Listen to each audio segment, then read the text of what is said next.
Vamos meditar na palavra de Deus, no Salmo 33, começando com o verso de número 18. Palavra de Deus, Salmo de número 33, começando com o verso 18.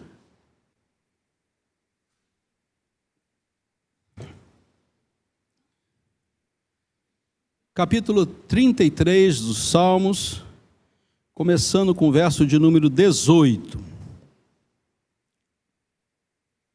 Eis que os olhos do Senhor estão sobre os que o temem, sobre os que esperam na sua misericórdia, para livrar-lhes a alma da morte e no tempo da fome conservar-lhes a vida. Nossa alma espera no Senhor, nosso auxílio e o nosso escudo. Nele o nosso coração se alegra, pois confiamos no seu santo nome. Seja sobre nós, Senhor, a tua misericórdia, como de ti esperamos. Deus, obrigado pela tua palavra, podemos abri-la, meditar nela, pela certeza que a tua palavra é a verdade, em momento algum ela mente para nós temos a plena convicção disso, e numa noite tão especial de culto e adoração a ti, abrimos para guardar em nosso coração esse tesouro, Pai. Nos dá força, Senhor Deus, para essa caminhada, e possamos saber, Senhor Deus, da tua grande manifestação em nosso meio, da tua presença constante, do seu cuidado eterno, até chegarmos na glória, Senhor. Obrigado por essa firme convicção, em nome de Jesus, amém. Queridos, Deus tudo vê, Deus sabe, mas Ele vê também, Ele enxerga. Deus não é simplesmente conhecedor dos fatos da existência, mas Ele vê todas as coisas. Nós não podemos escapar dos seus olhos. A sua visão é tão ampla que Ele dá condições para enxergar tudo o que acontece nos céus, na terra, debaixo da terra. Deus tem uma capacidade de visão plena. Não há ponto escuro para Deus. Há uma certeza de que todas as coisas estão debaixo do seu olhar. Não há nada que o homem faça, ou pensa, ou sinta, que fuja da visão, da percepção de Deus para a nossa existência. Eu, na minha infância, eu ia muito na casa da minha avó, e aquelas casas antigas, né? Com aquelas três degraus para subir na varanda. Quando você passava da porta, tinha um sofá, uma televisão e a parede à frente. Naquela parede tinha um quadro. Era um quadro da porta estreita e da porta larga. Em cima, na ponta, no início, na parte alta do quadro, existia um grande olho. E a gente, sempre nós passávamos por aquela porta, e entrávamos dentro da casa da avó, a gente dava de cara com um quadro, de um lado era um caminho, de outro lado era outro, mas tinha um olho enorme em cima. E sempre que nós olhávamos para aquele olho, nós ficávamos assustados, porque o que aquele olho significava? Qual era o significado daquele quadro? 2 caminhos, o pai, o avô sempre dizia, ó, aqui você vai para o inferno, aqui você vai para o céu. Isso nós entendemos muito bem. Mas o que aquele olho estava fazendo lá em cima? E hoje isso é meio místico, né? A gente vê o olho, significa milhões de coisas, né?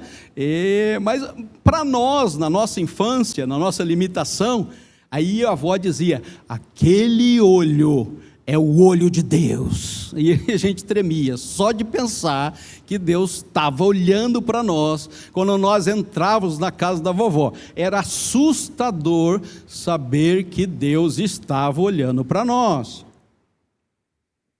Aí ela já aproveitava e usava, ó, o que vocês fizerem aqui, Deus está vendo, para a gente não roubar nada, para a gente não mexer em nada, né?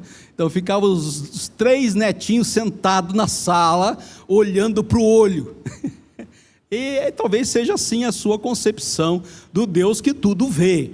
É um Deus assustador, tremendo, majestoso, com aquele olhar reprimidor, disciplinador.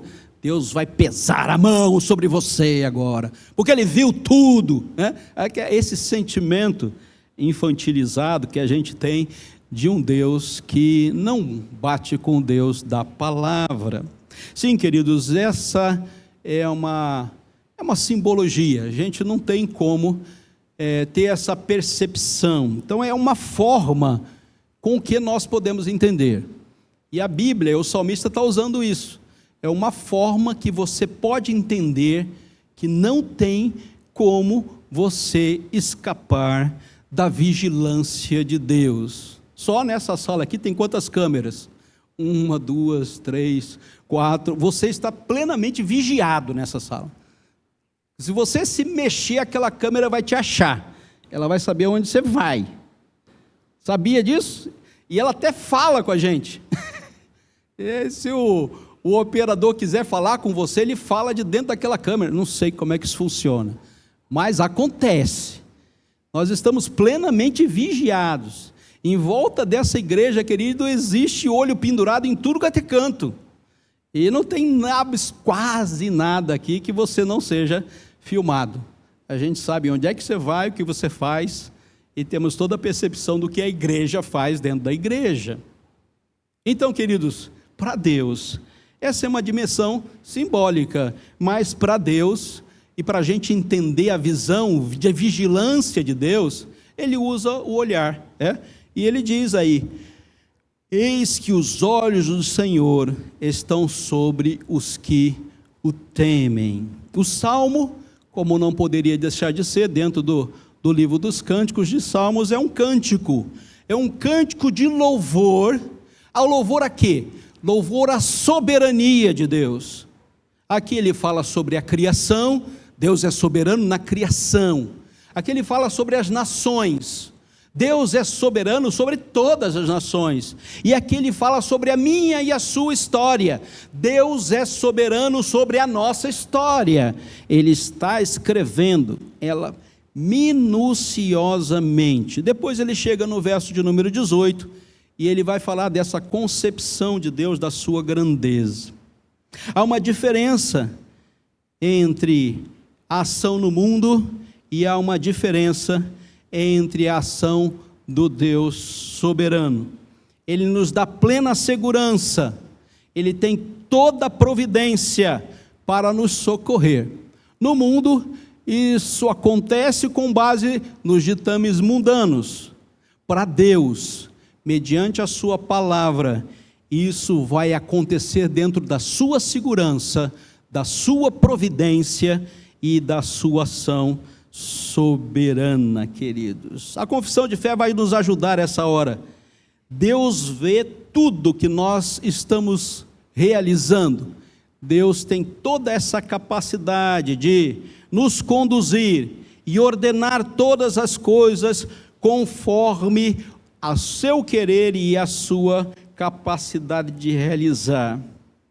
Deus é o grande criador de todas as coisas, Ele sustenta, Ele dirige e Ele dispõe todas as suas criaturas, as suas ações e todas as coisas, desde o maior até o menor, pela sua sábia providência. É Deus, portanto, queridos, que vê, e vê também como Deus governa e cuida de cada um dos detalhes da nossa existência. O Deus que vê é o Deus que governa, é o Deus que cuida de cada um de nós. Vamos ver 3 verdades que nos denotam essa plena certeza da visão soberana de Deus. Em primeiro lugar, o olhar soberano de Deus está sobre o seu povo. Deus olha para cada um de nós. Nenhum de nós escapa do seu olhar. Eis que os olhos do Senhor estão sobre os que o temem, sobre os que esperam na sua misericórdia, diz o verso 18. A capacidade de ver de Deus está posta para nos dar plena segurança nele mesmo. Então não há possibilidade que nenhum ato humano e nenhuma manifestação humana suplante o poder criador de Deus. Nenhuma das nações e nenhum dos governos, Nenhum dos impérios desse século, que estão tão conturbados, podem colocar a visão de Deus para fora, podem nos tirar do foco de Deus para agir com misericórdia, e com soberania, e com providência para o seu povo, queridos. Não há a menor possibilidade que tudo que foi criado, e de que todos os governos, e que toda a possibilidade que tenhamos de escrever a nossa história, não se submeta ao olhar de Deus. Portanto, queridos, nós podemos descansar nisso, e ter a plena certeza, que Deus tem toda essa expressão. Os olhos do Senhor, nos colocam diante de uma vigilância constante de Deus. Portanto, Deus cuida, Deus dirige e Deus protege aqueles que são seus. Nenhum de nós que temos a Deus como Deus, estamos fora desse universo. Diz o texto, aos que o temem. Então, cuidado de Deus é uma realidade para você, a direção de Deus é uma realidade para você, e a proteção de Deus é uma realidade para todos nós que tememos ao Senhor. Essa é uma firme convicção que o texto nos traz para hoje. E esse primeiro ponto a gente vê que o olhar soberano de Deus é abençoador para nós e não assustador como na casa da vovó. Ele vai trazer bênção para você. Ele vai olhar para você e vai dizer, eu estou cuidando de você. Ele vai olhar nos seus olhos e vai mostrar o seu cuidado. Queridos, Deus vê toda a humanidade, mas aquilo que o salmista destaca é algo especial. O olhar gracioso de Deus está sobre os que o temem. Há uma ligação direta entre o temor de Deus e o olhar abençoador de Deus. Ele cuida, Ele dirige, Ele protege. O temor do Senhor na Bíblia não é terror, como eu pensava na casa da vovó, mas é reverência, é submissão e é fé. Você sabe que Deus está te vendo, você sabe que Deus tem um olhar misericordioso para com você. São aqueles que dependem de Deus e esperam na sua misericórdia. Reverência, submissão e fé fazem você depender deste abençoado olhar. Calvino nos fala que o olhar de Deus é seguramente e constantemente manifesto ao seu povo. Ele observa continuamente com o olhar paternal. É um cuidado do pai com o filho, daquele que criou e daquele que foi ser criado, criado sua imagem e semelhança. Assim, o crente nunca está esquecido, mesmo quando ninguém vê as suas lágrimas, Deus está vendo. Deus está vendo cada uma delas, cada um dos sofrimentos, cada uma das angústias. Deus está contigo e Ele está te vendo, Ele está olhando para você. Segundo lugar, a providência de Deus na vida do crente. E a relação que nós temos com Deus não é simplesmente de cuidados diante das cenas terríveis dessa existência, mas Ele cuida de nós nos mínimos detalhes, diz o texto, para livrar a sua alma da morte. Você sabe quantas vezes você já esteve prestes a morrer? Algumas vezes você já esteve prestes a passar dessa vida para melhor. Mas o cuidado de Deus é tão grandioso que Ele diz, não é sua hora. A hora é a hora que eu digo que você vai, não a hora que os acidentes e os incidentes da vida te querem levar. Você vai exatamente na hora que eu vier te buscar. Então Deus livra a nossa alma, Ele livra a nossa alma da morte. E no tempo da fome, esse talvez não seja um referencial para nós, mas no tempo do salmista o era, que hoje passar fome está difícil, né? Para nós, tem muitos que estão passando fome mundo afora, mas para nós aqui, o passar fome não é tão incidente assim. No tempo da fome, conserva-lhes a vida. Na necessidade da sua existência, seja, vamos olhar assim, qualquer uma das necessidades da sua existência que estiver faltando, Deus está dizendo: olha, fique tranquilo, eu vou conservar a sua vida. Deus não só dá a vida, mas como Ele conserva a vida. Por pior que seja a necessidade, Deus é que te sustentará. O Deus que vê também é o Deus que intervém. É o Deus que se mostra presente. É o Deus que vem na hora certa fazer a coisa certa com as pessoas certas. E não há nenhuma outra possibilidade humana e mundana que possa substituir o olhar de Deus sobre você.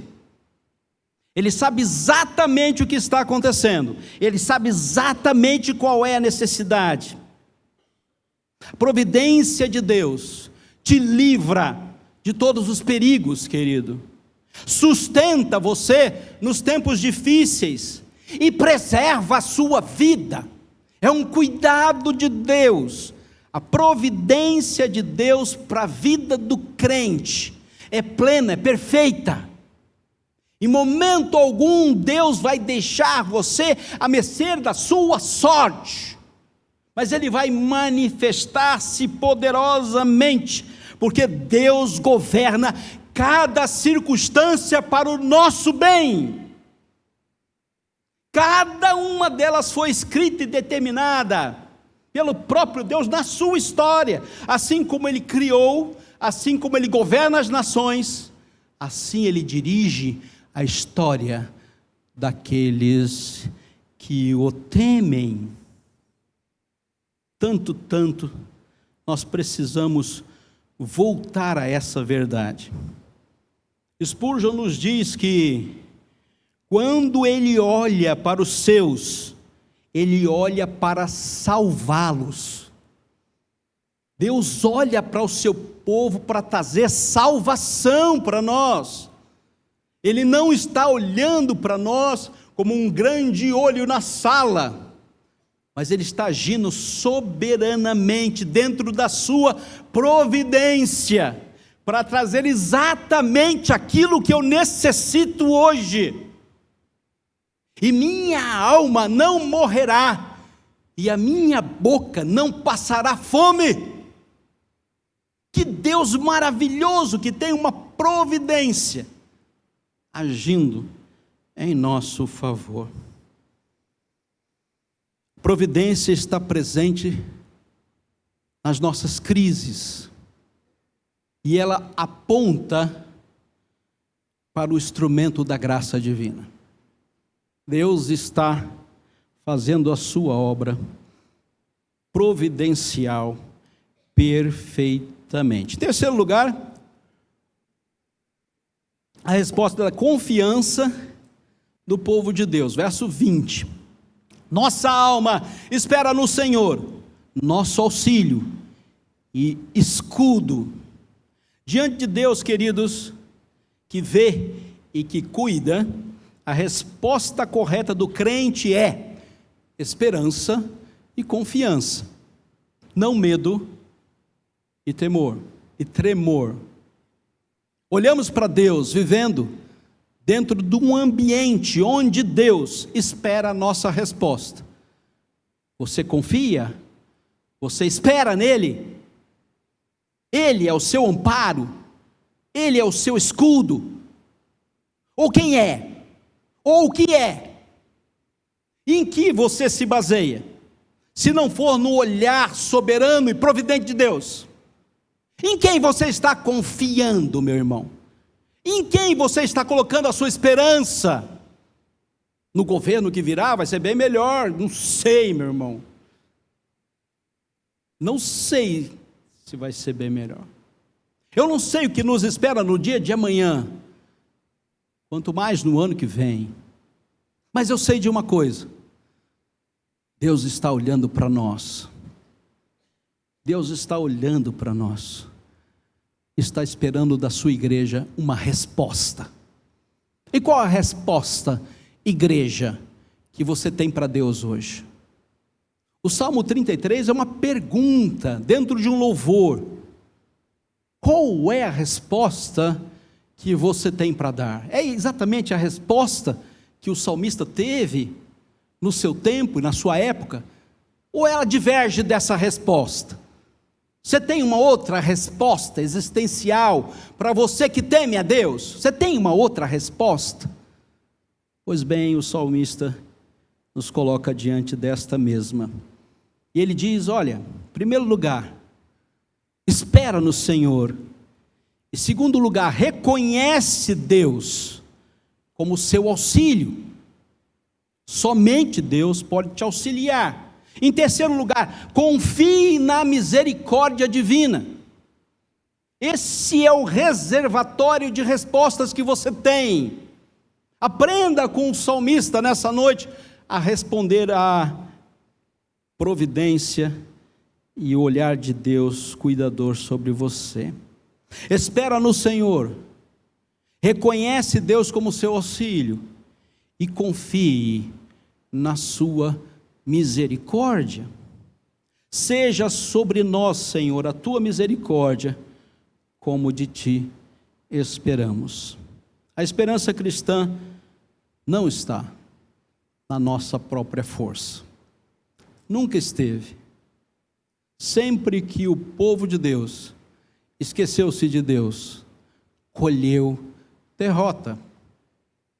Mas sempre quando o povo de Deus confiou na sua graça, a sua graça foi suficiente, porque a graça de Deus nos basta. Esperei confiantemente pelo Senhor, e Ele ouviu a minha voz, e ouviu o meu clamor. O salmista vai dizer isso mais para frente, em outro cântico. Esperar confiantemente, porque eu preciso do teu socorro. Concluo, queridos. Deus vê as nossas lutas. Ele não está cego. Ele sabe exatamente quais são as suas lutas. Você está pensando que Ele não vê você? Ele não vê o que você está enfrentando? Está pensando que o olhar de Deus não é tão soberano assim? Pois Deus está vendo exatamente quais são as suas lutas. Deus conhece, querido, todas as suas necessidades. Ele sabe de tudo que você precisa. Em momento algum Ele deixa de olhar para você no momento do necessitado. Deus sustenta as nossas vidas. Eu quero dizer para você que você já teve chance de morrer várias vezes, mas Deus não deixou você morrer, porque não era a hora para você morrer. Ele sabe exatamente na sua providência a hora de você embarcar para a eternidade. Está pensando que você está no ocaso e tudo pode acontecer, e você vive numa vida perdida, onde ninguém está olhando para você? Pois bem, meu querido, esse é um grande engano, porque nada escapa do olhar de Deus. Nada escapa do Deus que vê todas as coisas. Termino. Deus vê o seu povo. Deus está olhando para nós. Em segundo lugar, Deus está cuidando de nós na sua providência. Terceiro lugar, o povo de Deus confia nele. Aqueles que são do Senhor hão de confiar em Deus. Não há nenhuma questão, nenhuma interrogação que tire toda a confiança do povo de Deus nele. Nós confiamos plenamente em Deus. Ele é nosso amparo, Ele é nosso escudo. Não há incertezas para aqueles que são olhados por Deus na sua grandeza. O que eu devo fazer? O que eu devo fazer, queridos? Qual é a nossa missão ao sairmos do Salmo 33? O que nós vamos fazer agora? Temos a possibilidade de viver reverentemente diante da sua soberania. Não perca essa visão. Essa visão não é só de uma leitura teológica, que Deus é soberano. Essa visão governa a sua vida. Você não vive um dia mais, nem um dia menos, do que Deus diga viva. Espere inabalavelmente na providência divina. Por que você está perdendo sono, meu irmão? Por que você está sofrendo tanto? Ah, pastor, está faltando dinheiro. E o que o dinheiro é diante da providência de Deus? Ah, pastor, está faltando trabalho. E o que o trabalho é diante da providência de Deus? Ah, pastor, está faltando alguma coisa que eu desejo tanto. E o que é o que você deseja tanto diante da providência de Deus? O que fazer, meu querido? Olhe para a soberania de Deus, olhe para a providência de Deus, e finalmente confie absolutamente na misericórdia de Deus. Se nós não aprendermos essas 3 tarefas diante do olhar de Deus, nós estamos perdidos. Nosso Deus não é o Deus da Bíblia, é o Deus da conversa teológica, é o Deus do discurso, é o Deus da habilidade humana, é o Deus da capacidade de interpretarmos a nossa sociedade, mas não é o Deus soberano, não é o Deus providente, não é o Deus misericordioso. Pois bem, o desafio do Salmo é para que você tenha algo a dizer hoje para você mesmo. Deus é soberano na minha vida, eu dependo da providência dEle, e a misericórdia de Deus me assiste. E esta noite você vai sair dessa casa dizendo que Deus é soberano, que Ele é providente, e que a misericórdia dEle é suficiente para você, meu irmão. Nunca esqueça de que a misericórdia de Deus o assiste diariamente, ininterruptamente. Esse é o grande desafio da noite. Qual vai ser a sua atitude, meu irmão, diante desse salmo? Vai ser a mesma do Gustavo, ao entrar na casa da vovó, e olhar para aquele olho e falar: meu Deus, agora eu estou frito, agora eu vou sentar nesse sofá quietinho, senão eu vou ser torrado aqui. Ou você vai olhar para o Deus amoroso, e olha para você com misericórdia, com sustento e com direção. Qual atitude vai ser a sua depois do Salmo 33? Os olhos do Senhor estão sobre os que o temem. Que Deus abençoe a sua palavra, que Deus fortaleça a sua fé, meu irmão, a sua fé, fortaleça aquilo que você crê. Coloque isso diante da palavra hoje, que foi lida e que foi meditada. Será que você vai ter vitória ao sair daqui hoje? Será que você vai vencer todas as limitações que você fez a respeito da sua relação com Deus? Será que Deus sempre será aquilo que a gente não entende e aquilo que a gente não experimenta? Ou você vai sair essa noite daqui plenamente confiante, colocar toda a confiança e toda a esperança no Senhor? Essa é uma decisão pessoal que você faz toda vez que a palavra de Deus fala ao seu coração. Que Deus abençoe a sua palavra e que você aguarde para a vida.